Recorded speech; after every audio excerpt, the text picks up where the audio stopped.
débuter en switch, ce qui est important déjà, c'est d'avoir une paire de doubles spatules. Trouver une piste avec pas trop de pente, on va arriver à contrôler sa vitesse. Il y a différents moyens de se mettre en switch. On peut faire un petit ollie et faire un 180, mais ça c'est peut-être le plus dur à faire pour ceux qui débutent. Au début, on peut juste s'arrêter, se décaler, chercher la pente, mais directement en arrière. Dos à la pente, essayer de faire pivoter un peu ses épaules pour pouvoir tourner sa tête. Et essayer de voir de quel côté on est le plus à l'aise au début pour se rassurer. Et il faut se lancer en essayant de contrôler sa vitesse. Et au fur et à mesure de la pratique, on peut commencer à faire des virages en switch.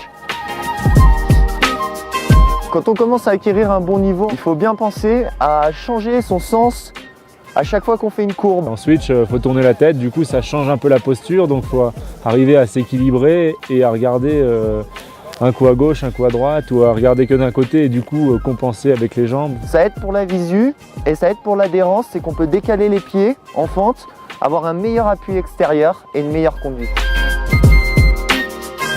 Quand on arrive en switch sur un kick ou même dans le pipe, on arrive assez fléchi sur les jambes. C'est surtout pour conserver un minimum de poussée.